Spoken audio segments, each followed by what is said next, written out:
আসসালামু আলাইকুম। ওয়েলকাম করছি ইয়াসিন।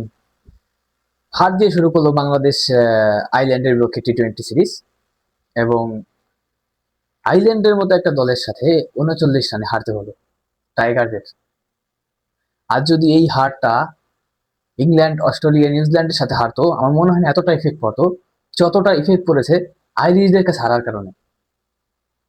আপনার বাংলাদেশের যদি আপনি টপ অর্ডার ব্যাটসম্যানদের কথা ভাবেন, যদি তাদেরকে একবার দেখেন, তানজিদ হাসান তামিম ৫ বলে ২ রান করেছেন, একজন ওপেনার। পারভেজ হোসেন ইমন ৬ বলে ১ রান করেছেন। ক্যাপ্টেন লিটন কুমার দাস ৩ বলে ১ রান করেছেন। অ্যান্ড শামীম হোসেন পাটোয়ারি ১৩ বলে ৬ রান। এই হচ্ছে বাংলাদেশের ব্যাটসম্যানদের বর্তমান অবস্থা এবং পরিস্থিতি। যে তাওহিদ হৃদয়কে নিয়ে আপনার এত সমালোচনা, এত কথা, তিনি কিন্তু তাদের মুখের উপর জবাবটা দিয়েছেন আমার মনে হয়।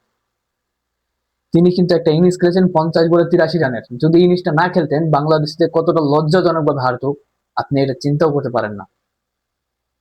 অ্যান্ড জাকির আলী, যাকে নিয়ে প্রতিনিয়ত কথা হইতেছে, যাকে নিয়ে এত টোল যে তিনি লেগ সাইডে শটই খেলতে পারেন না, অপের একটা বাইরের বল সেটাও টান দিয়ে তিনি লেগ সাইডে টান দেন। আপনি তাকে এখনো দলে রাখছেন।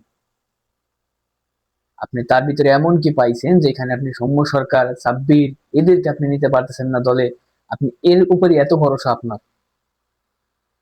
And এরপরে যারা আছে আমি তাদেরকে ব্যাটিং বলবো না, তারা বোলিং, তাদেরকে বোলিং করতে হবে। তাদের তাদের কাজ ব্যাটিং করা না। যেমন তানজিদ হাসান সাকিব ৬ বলে ৫ রান, রিশাদ ৩ বলে ০ রান করছেন, এদের কাজ বোলিং, বা এদেরকে দিয়ে আপনার ব্যাটিং হবে না। অ্যান্ড শরীফুল ১৩ বলে ১২ রান, মুস্তাফিজুর রহমান ৪ বলে ২ রান করছেন। আমি বলবো এদের কাজ ব্যাটিং না, এদের কাজ বোলিং করা। তো আপনি এদেরকে তো ব্যাটিং আশা করতে পারেন না। আপনার আইল্যান্ডের মতো একটা দলের কাছে আপনি ৩৯ রানের হারেন টি-20 সিরিজ।